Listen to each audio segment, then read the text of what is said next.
And thank you very much indeed for inviting me, Liam. And I mean, I think what you're doing here is incredibly exciting. Just the numbers of people, the quality of the debate. I think you're hatching something absolutely fantastic, Liam. I think, in 5-10 years' time, I think we're going to see something very special, if it isn't already special at the moment. And thanks also for those words of introduction. And I feel sometimes in the nudge world, I mean, I've had a huge amount to do with nudge world and interactions with policymakers and politicians, but I've often felt quite different to the kind of standard issue kind of behavioural economist. In fact, I'm not a behavioural economist at all. I'm actually a political scientist. I'm interested in things like the relationship between government and citizens. I'm very much interested in actually how policy works and how policy kind of changes. So when I've always been doing kind of behavioural public policy, I've often thought I've had two hats on. When I've been sitting in the meeting designing a trial or kind of liaising with something, there's another part of my brain which is a bit like the political scientist's busman's holiday.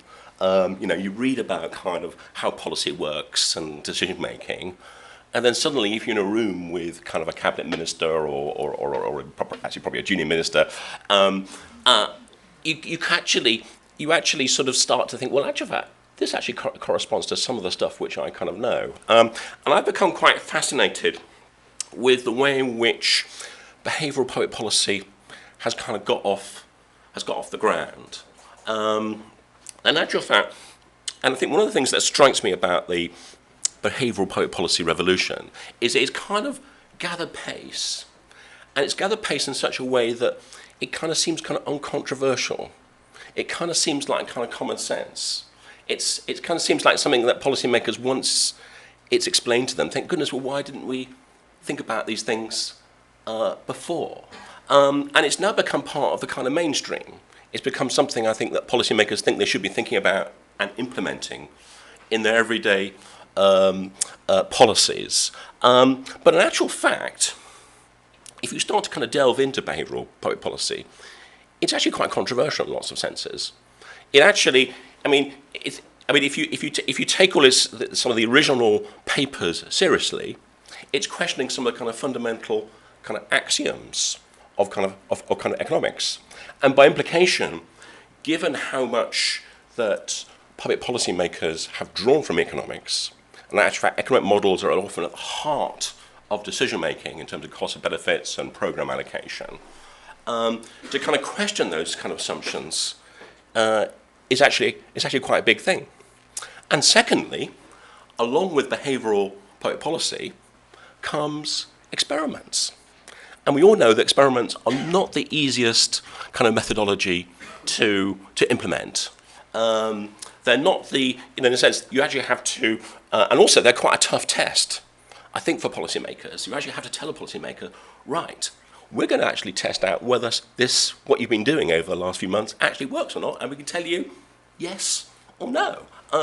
So I kind of become, and also I've been somebody also who's tried to kind of persuade policymakers to kind of do trials, and it's actually quite a difficult kind of sell. And I was doing it quite in the early days. I think my story is that I kind of got into kind of nudge by accident.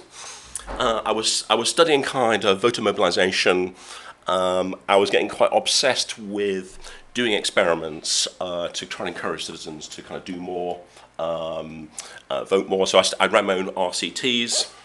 I was kind of in Manchester in a policy institute, and managed to persuade some government departments to, this is actually back before austerity, by the way, persuaded some government departments to co-fund a decent amount of money.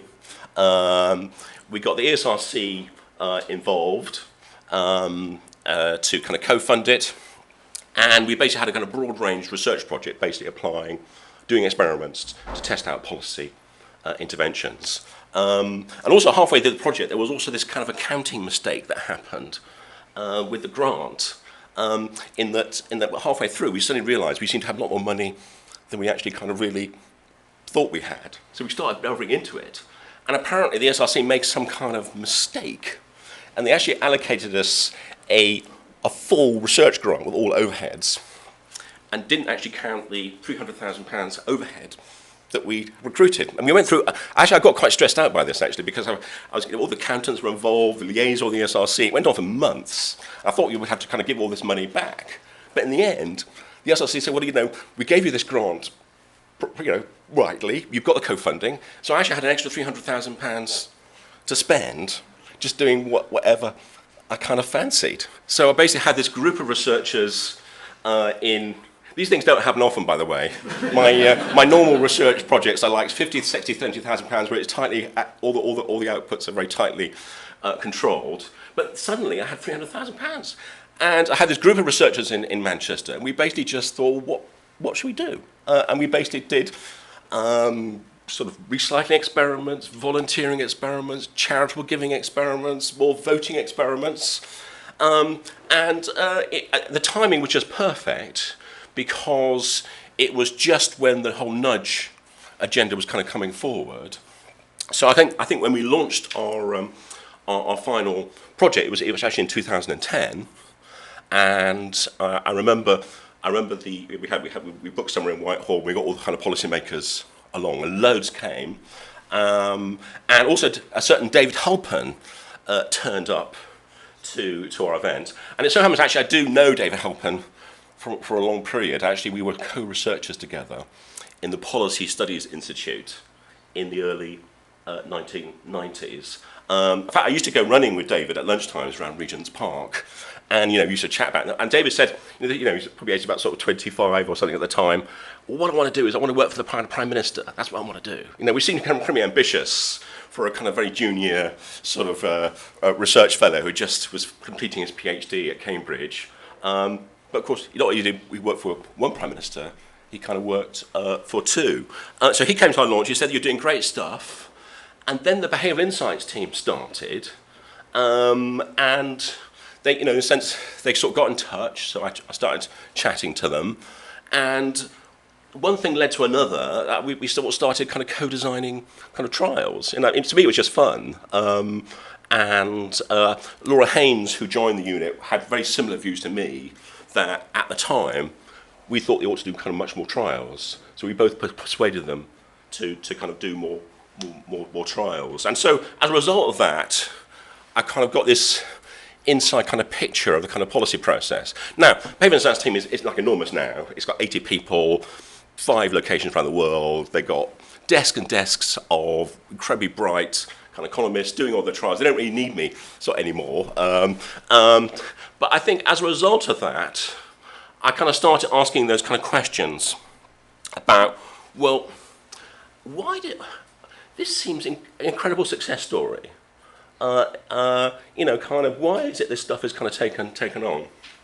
And I think, so what I've done is I persuaded the publisher to let me kind of write a kind of very general book about behavioural public policy, and more or less kind of write what I felt like writing, which was effectively to kind of tell the story, perhaps in a kind of given a kind of policy perspective, about why the policy agenda took the kind of route it did. So effectively what this is a kind of diffusion story.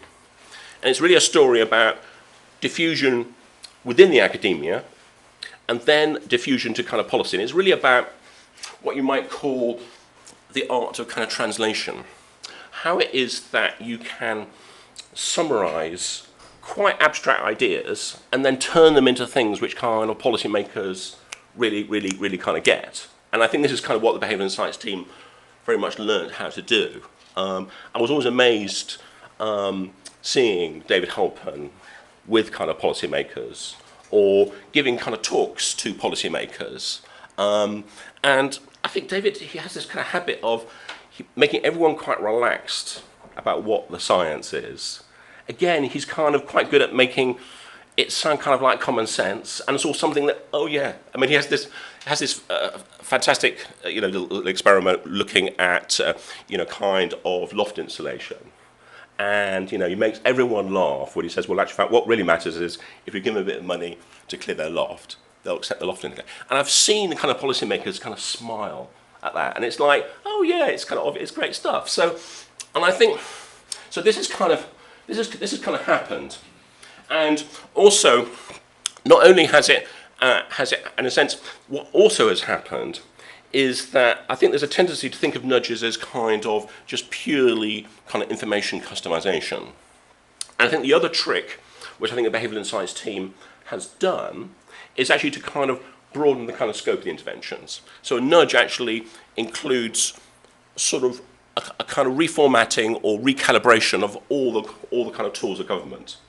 Hence the kind of all tools are informational now is the kind of slogan that they basically kind of managed to make kind of all the kind of tools of government potentially kind of susceptible to a kind of nudge agenda, even if they're quite kind of tough tools like collecting or dealing with benefits claimants, as we discussed before. And I think the kind of nub of the book is basically that this has been a fantastic journey, but I think there's a kind of question of kind of, well, where does it go now? In particular, because one of the costs of diffusion is that, in a sense, it takes a pathway of kind of least resistance.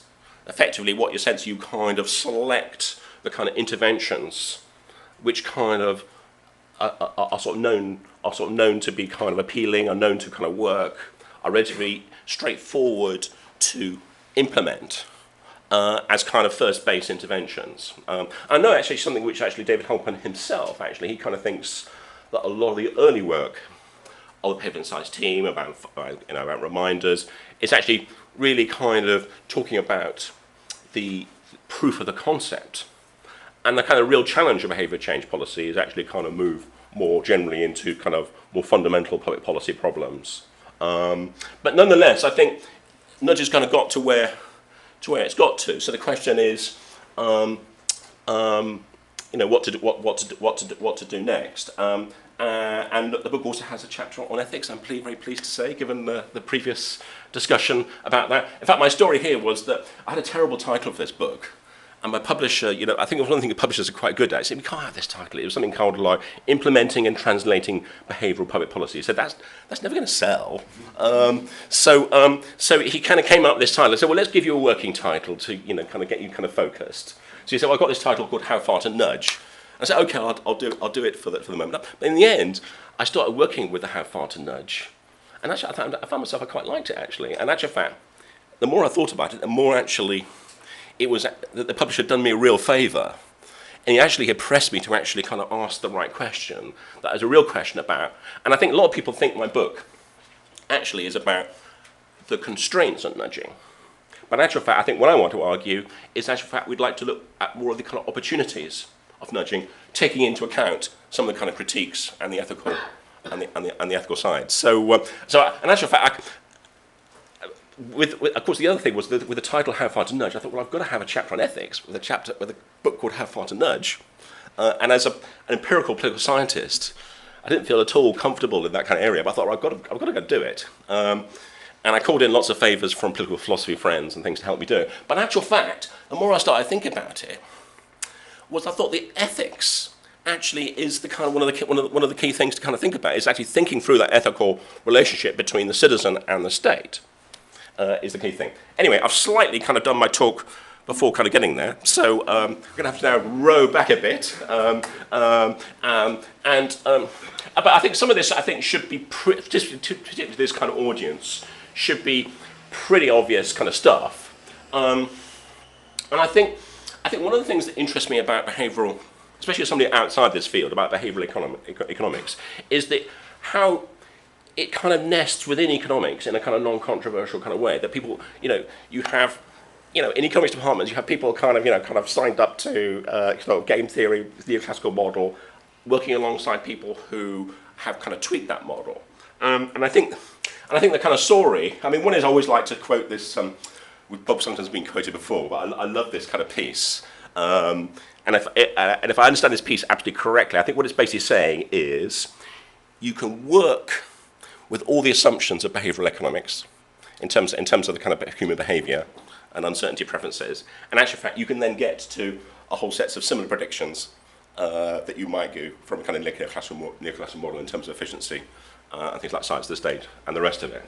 And I think So I kind of think that the way in which behavioural economists, and good economists, please come correct me later on, have worked is kind of worked within the kind of norms of economics. One in terms, I think, in terms of the kind of modelling. I love Hamid Zabori. I don't know if you know his work. I think it's fantastically work about herding. But I tend to show this. The other thing is that if you're a non-economist, a lot of my political science friends say to me, oh, well, the great thing about behavioural economics, it's told us something which we knew all the way along, that the rational model, all this rational choice stuff, wasn't kind of true. We can actually rest easy in our beds now that the economists are actually coming over to our side. And what I say to them, in actual fact, I think you need to be quite slightly careful in that kind of claim. And in actual fact, I think that in actual fact, mainstream behavioural economics actually is closer, I think, to the kind of central paradigms in economics than it is to kind of more kind of radical critiques, in my view. But I think there's been this kind of diffusion, and I think about the translation, which I've kind of talked about, the nudge book, the mind space stuff. I'm going quickly, by the way, because and then the whole kind of politics of it. And I think the politics also is kind of interesting. Is that another kind of standard critique of nudge is that, well, it's some sort of neoliberal thing. You know, it's something which is kind of it's individuated, it's ignoring big structures, it's something which parties that right are kind of attracted to, it's consistent with cutting budgets, austerity. And I think if you look at the diffusion of behavioural public policy across the world, that's just not the case. That, you know, governments of all different complexions have seized it. And I think they've seen something which they can do with it, and they can do, and politicians of different political complexions can actually deal with nudge. And I think that's also, again, part of the secret of its success. So I've talked a bit about BIT. And again, I think it is a fantastic, about 80, I mean, I remember turning up to the behavioural science team, and you know, the cabinet office it does sound very grand, the cabinet office, doesn't it? But there's a kind of posh bit of the cabinet office, which is like at the, near 10 Downing Street. And then there's another part of it, which is kind of some giant kind of cavernous set of rooms in the Treasury building. And you have to have, navigational skills to kind of, if you get lost or something, to actually find a particular kind of desk, because they're all in these kind of long, at least it were, behavioural science team moved out.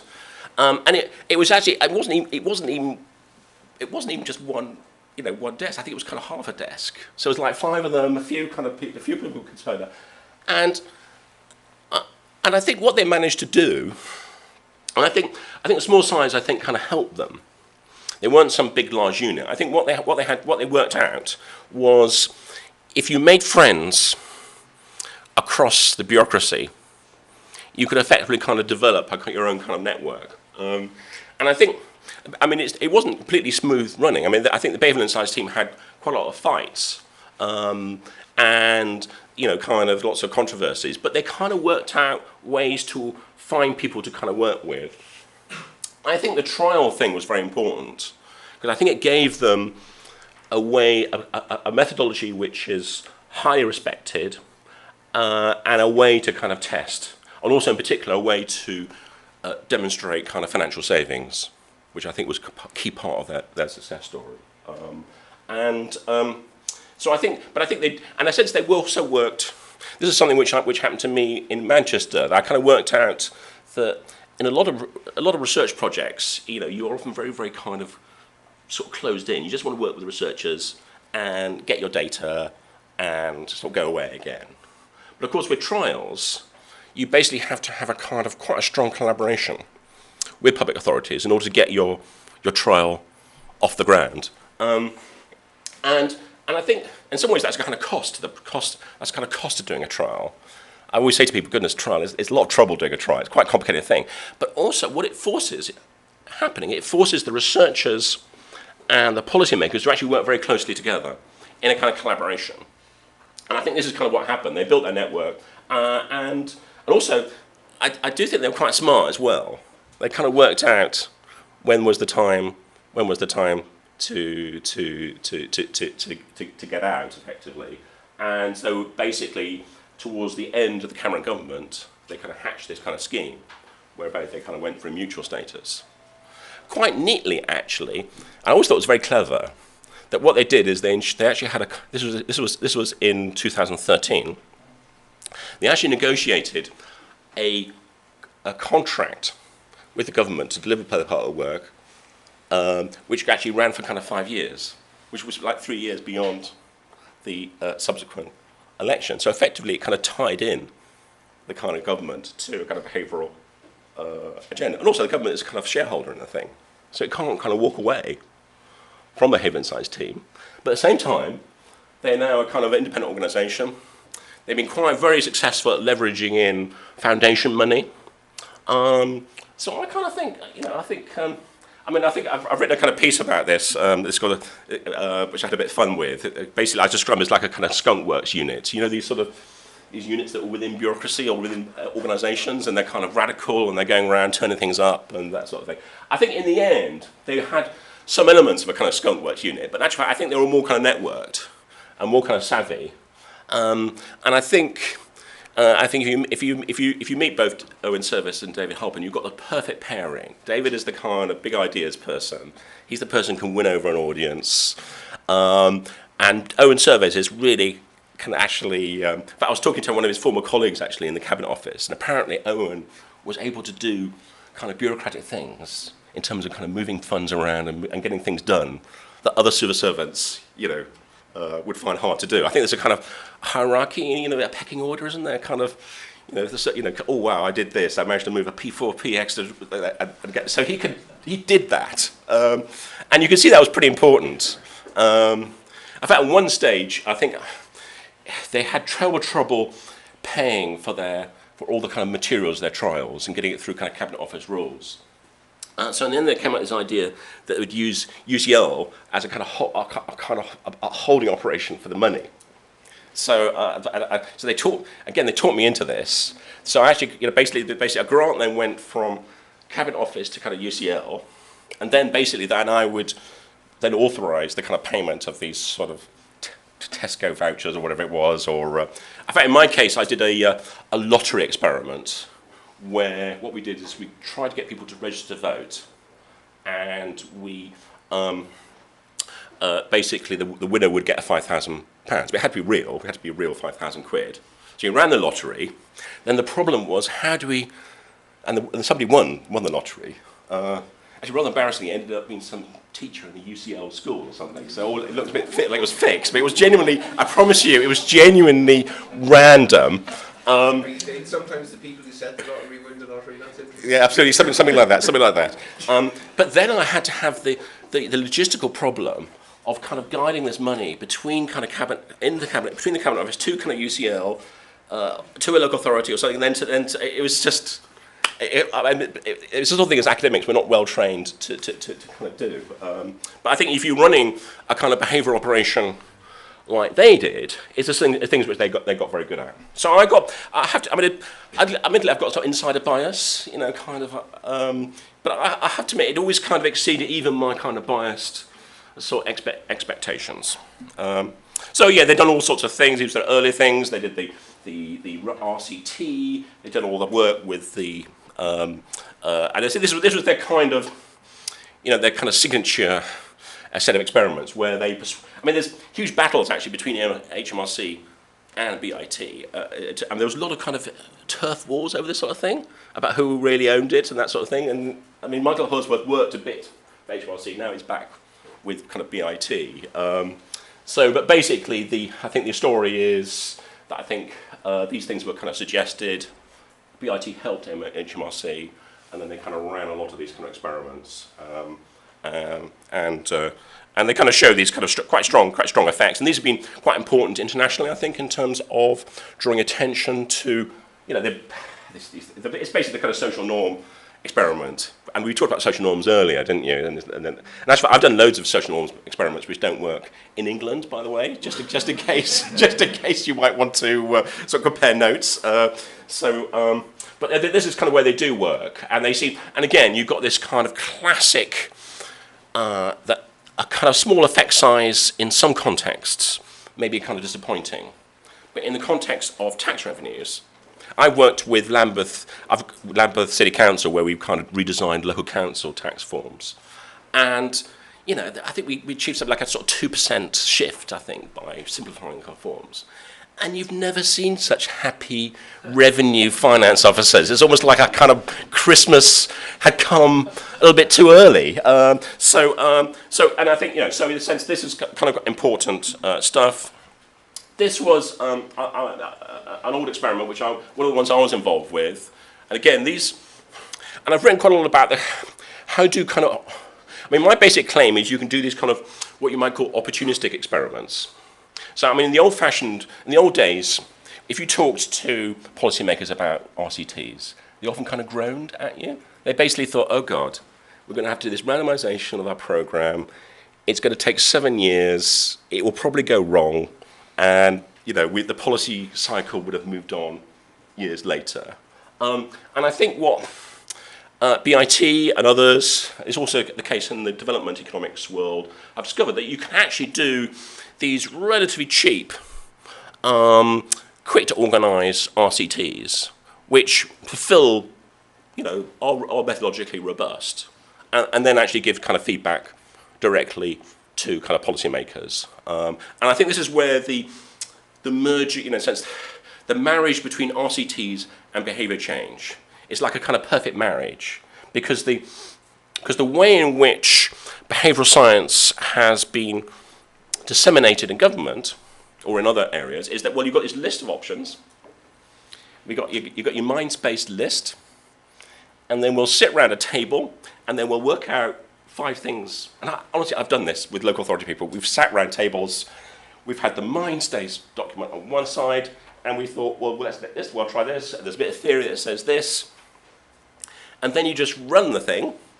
And I think it's actually a little bit, I feel it's a little bit like kind of gambling. It's the same thing. You kind of set up your trial, and often found actually when I'm designing these trials that people have very strong kind of predilections for one trial arm or another. So if somebody thinks that, I think that's going to work. Another, oh no, that won't.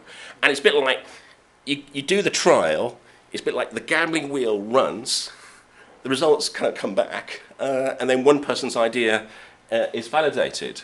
But from a policy-making perspective, I've always found that policymakers quite like that. That they actually quite like the idea, okay, we don't know what works. These bunch of academics have come up with a set of theories that says, well, we'll try it out. If it works, we'll pick the rest won't. And I think the secret of these trials is they happen reasonably quickly. And this is a nice example. The other thing I think this example shows is the way in which these kind of trials come about is often through kind of personal contacts, somebody in the bureaucracy sort of switching on to the idea. And I've often found that myself, that, I meet quite a lot of local, because I do these experiments with local authorities, you meet quite a lot of local bureaucrats not interested in trials, not interested in behaviour change at all. But suddenly you kind of meet one or two that are. And then eventually you find yourself almost kind of, let's do experiments together. And it's a little bit like this with the court fights. This was basically a trial done back in 2012. It involved text. I'm sure you must know it. It involved texting people who owed a court fine, just to remind them, and use kind of personalisation to have a sort of twist on it. The interesting thing was it was kind of one read, and the person who got interested was this deputy director in the southeast region. And he was a kind of burly sort of fellow, and apparently he'd got a job in the court service, age 16, never been to university or anything, and just worked his way right at the top, and knew absolutely everything. And he switched onto these kind of trials, because apparently he'd been trying these mobile phone. He knew these, apparently the court service had the mobile phone numbers because basically what happens, if you get a court, I've never had a court fine myself, but apparently what happens, not yet anyway, what happens is there's a process whereby the information is kind of collected from you. And often, it's often done on paper. And basically you have to, you often have to fill out your phone number, your mobile phone number. And I would actually think that quite a lot of people might, and in fact this is the case, a lot of these mobile phone numbers are kind of false. People don't like, I don't know, does that happen to you? Sometimes some people ask your phone number and you kind of resent it slightly, so I find I just changed one digit in it. So this is probably some poor bloke or poor woman who's getting my... Anyway, let's not get there. Right. So basically, but a lot of these people actually do get their phone numbers. And this guy basically worked out we could actually do something with him. And the other smart thing that happened was, so he basically worked out there were some people in the organisation. There was one I remember I met them because the other thing that Behavioural Institute was very good at was saying thank you, actually. Again, he said they'd read their behavioural science, you see, and they put it into the real world. And they had this big kind of conference down in near Victoria with, and it had Dan Ariely as the keynote speaker. Dan Ariely is a comic act, basically, and he came up dressed as the scruffiest t-shirt I've ever seen in my life. This was like to a conference of HMRC tax inspectors. Everyone was kind of suited and booted, and he turned up. And his other trick was to kind of do, kind of like hold his head like that and say, "Well, I can't remember exactly what you told me to talk about," and honestly, it felt a bit like a sketch. You know, the television show In the Thick of It. It felt like a sketch out of that, because the poor civil servants were kind of doing their absolute nut, because he kept whispering to them, I don't know what I'm going to talk about. And then I think Lord Freud went on. And Lord Freud he's actually a hero in this whole story. He's actually in the Social Security, so he's probably not in Liam's view.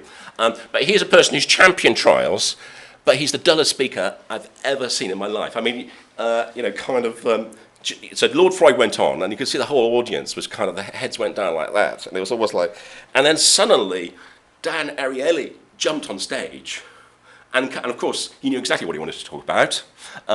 He had jokes, he had all these tax inspectors eating out his hand. But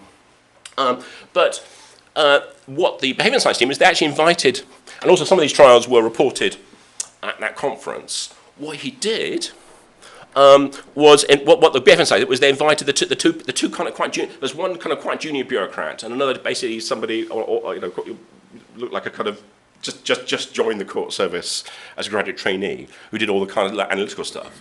Was quite good at spotting somebody in the organisation who's actually going to do that. So I think these kind of these were the interventions. And these are things that are normal these days. You basically sort of vary or something. And basically what we found was that if you kind of personalised it, you got this kind of enhanced response. But actually mentioning the amount didn't actually make a response. We got this, and again, the other thing is we got this published in a really good journal, actually. So from my point of view, it feels a little bit like a kind of free lunch. I get to play with all these policymakers. It's all quite fun. I get to meet Dan Ariely, and then they give us the data, and then we send it off to the Journal of Policy Analysis and Management, and it's published with just 2 sets of reviews. Loved it. It went straight in. So not all of my stories have that kind of ring of success to them, but certainly that one did. And the other thing, they had these kind of quite, in a sense, sort of summarising all and these kind of easy to download sort of summaries. And I'm sure you're kind of familiar with these sorts of things. And there's the man himself. He's got a kind of slight. He's quite humorous. He's got a slight quizzical look to him. There's slight eyebrows, sort of. There is a sort of humorous side to David, which I quite like. The reason I'm putting these up is the other thing that really surprised me about Behavioural Insights was the press gave them such an easy ride. I mean, you kind of think, kind of the Guardian, the kind of defender, sort of the scourge of neoliberalism, would be kind of suspicious of this kind of David Cameron style kind of project. But you read these articles, it's all kind of praising, and then the other one, they go to the other side.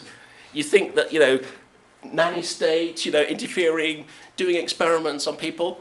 They're like that as well. So I think it goes back to what I was saying earlier. I think there's an interesting story here about how ideas kind of translate, and how ideas which are kind of warm and attractive in one kind of arena then kind of translate over. And there's stuff in policy world on diffusion and ideas which corresponds kind of to that. But obviously there are limits to nudge, and I think you know these things. I mean, one is obviously about effect size, it's about sustainability, about the number of kind of nudges you can find. There's the argument that it's diverting attention from the real big problem. I don't agree with this. Are we in a kind of fad? The one which I've been preoccupied with is this idea that you are effectively implementing something based on a kind of top-down version of the citizens. You're basically kind of manipulating kind of citizens. And obviously we are now into this kind of ethical kind of realm. And so I kind of, and again, we're going back to my background here as a political scientist, is, well, how can we kind of square nudges with a kind of more democratic, more kind of bottom-up kind of version of kind of public policy? So these have been the sort of things I've been thinking about. And I did quite a lot of this. This actually was the book which came out of the project I talked about earlier, the one where we got the extra money. And basically what we did is we pulled all the experiments together and put them all in the book. And we also made sure it was free to download, so people could access it. But you can see that in our project, the way our project developed, it became, and actually, in fact, the team members of the project, again, represented different arguments. So there were kind of more the nudge people in the project, saying these nudges kind of work. And then we were working with these kind of people who were interested in deliberative democracy, deliberative public policy, collaboration, people like Graham Smith. And again, we had this fantastic freedom in this project. So what we did is we set it up as a kind of tournament between nudge and kind of think. So we had some think-based projects, which then got done by the think people in the team, and then some nudge-based projects. And to cut a story short, nudge won, and the think projects were quite complicated to kind of get off the ground. So the one I often we had actually relatively few experiments where we actually were able to do the tournament in the same trial, but there's one little very small trial where we were trying to kind of compare discussion versus information provision over organ donation with it. It was kind of a student-based project. We broke them all up.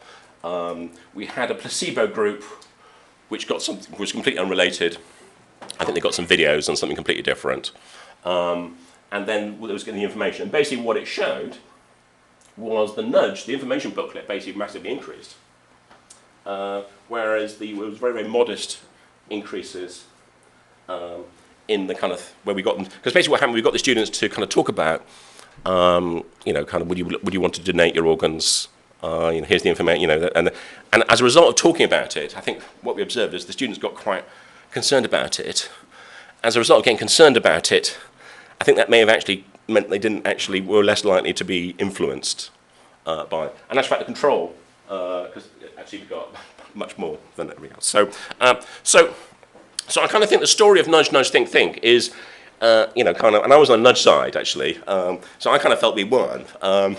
But we've since been thinking about these things, and I think maybe, I mean, we also did this kind of huge online deliberation where we got people to kind of discuss big topics of public policy, and then we tracked them with the pre and post surveys, and we varied the extent to which they could deliberate and discuss, and that had very little effects at all. I think we blew quite a lot of our research budget on that, so that didn't work. And I think basically, I think the advantage of nudges is their kind of simplicity and their kind of focus. The problem with a more deliberative approach is that it often opens up kind of issues which are kind of quite hard to resolve in a kind of policy context. So the kind of thought I've had is it possible to have a form of nudge which perhaps incorporates a kind of thinking element to it? And I think the way I've got here is, in actual fact, I think this requires us to perhaps have a closer look at some of the nudges which actually work. And my basic claim is that as soon as you are using a nudge in a public policy context, you often are actually asking the citizen to actually make links and understanding which are kind of implicit in that kind of nudge. So I think in terms of the kind of private sector nudges, these are often kind of very, very focused on the project buying, they're focused on the attraction to the kind of product. I think with something like public policy outcomes, it is actually much more complex. And I think my argument is that I think the citizen needs to have at least some understanding of the problem for it to make sense to actually respond to it. So the kind of examples I kind of think of. I mean, the other argument is that I've been slightly I've been thinking a lot. I was very taken with all the System 1 and System 2 initially, and it's a great idea, and I think there's a huge amount of science behind it. But I kind of think if you read the people who write about it carefully, I think nobody kind of suggests that it's kind of almost like a bulb goes on in one and not in the other, and then you can switch them on. There's actually a degree of ambiguity. And the other thing which interests me is that if you're an individual and you want to kind of do an act, let's say give to charity or engage in more kind of volunteering, it kind of makes sense that you go through various stages. At the early stages, you might want to do quite a lot of thinking about it. The first time you give money to charity, you might actually want to think about it quite a bit, about the charity, what you're doing, what the level is. And then by the time you've done it a few times, you actually may have got to a stage where you actually don't actually need to think about it. So actually kind of being nudged kind of makes sense in that context. You've actually got you've got the willingness to do the activity, which has come from a degree of thinking about these kind of linkages. But we're all busy people. We can only think about certain things at a time. We've got other things to work on. It makes sense for us to kind of fold down things where we've invested certain amounts of time at some initial stage. And then at that point, the kind of nudge kind of works, and I think we're happy with that. So it's that kind of move which I'm quite interested in. So I think a lot of kind of standard nudges, I kind of think they're a bit more complicated. So I always like this one, which is about the cost of missing an appointment. It's a nice one which kind of works. So basically you inform people, if you miss a hospital appointment, it's going to cost lots of money, please turn up. Now that kind of seems like kind of you're operating as people's guilt, or maybe there's some kind of nudge in there. Yeah, but it probably is. But I kind of think, in actual fact, the patients are being asked about the consequences of the decision. And I think it also requires the patient to understand something of the nature of that problem. That actual fact, by a sense that it would save money, and that there actually is a kind of desired kind of behaviour, even at a subclinical level. I also think commitments, again another nudge device, actually depend on some degree of prior thought about the actual commitment device. So basically, in a sense, for a commitment device, you actually need to actually enter into that commitment device. You actually have to go through the kind of process of assembling it. Another example, this must be the most commonly cited example of a nudge, other than the fly in the urinals, isn't it? This is the other one, isn't it? And I kind of thought about this one, and I kind of think what this relies on is that there's a complete symmetry between the kind of processes involved when a chocolate bar is placed here, and then basically you get your tray here, you get your chocolate here, and then somehow the chocolate ends up on the tray. It requires that process, and let's say there's bananas or apples there, that process is equivalent. And I kind of think it can't be equivalent, because the whole point the way the chocolate works is that you've got some craving for it, you kind of like it, you feel a bit guilty about it, you kind of want to do it. With the bananas, that doesn't apply. You actually have to I personally quite like bananas, but you actually have to kind of be prompted to do that. So I'm kind of wondering whether in actual fact, and I kind of think that, in a sense, if we're relying purely on the nudge, it really doesn't make sense. I mean, if it really did work, that we were kind of subconsciously prompted to put this fruit on the table, then basically by the time we we got to eating our food, we might not even eat it. The banana might be kind of left behind. It requires more in my view. And I think there's some nice research coming through. I really like this crime re-education. Basically, it's trying to see whether, if you get people to think more slowly about their problems, you take more time over it, actually you might get a kind of policy outcome. So it's a nice example. In Chicago, you get these kind of policy outcome, and basically you get people to kind of play a game, and basically it's kind of suggesting that the more deliberative, the more thinking side actually has a place. There's also, I think I really like Chris Blackman's work in Liberia, where he kind of uses CBT with young, what an amazing RCT. I don't know how he got off the ground. Did an RCT on young, kind of semi-itinerant black people in Liberia. But basically, it kind of works. So, and here's my own little experiment on blue badges. Again, this was an example, again, a pragmatic trial with a public authority. Again, it was just done in this kind of brainstorming way. And actual fact, they called it the incentive. That's a kind of misnomer. It was actually straight out of the Hallsworth trial in the end. Once I did the research on it, I realised. And again, I kind of think the other thing I found in my experience is dealing with what behavioural science has done sometimes is kind of unlock lots of kind of wisdom within bureaucracies.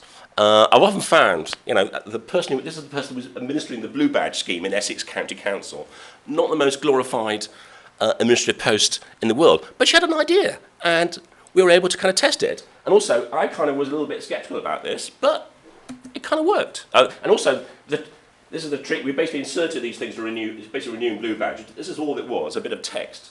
This is the other thing I get quite amazed with in this research agenda, is this kind of crappy kind of letter, and it's a bit of bold stuff here, which when I get letters, I often don't read them properly. I sometimes get into trouble over that. And I think I remember once I was going to Australia for 6 months, and I was kind of going through my old post, and I started reading this letter from the Water Authority, and I then realised, read it carefully, that apparently I hadn't paid my bill. There was some problem with the direct debit. They were going to cut me off in 5 days. So, and I kind of think a lot of citizens are kind of like that, but they kind of read this stuff.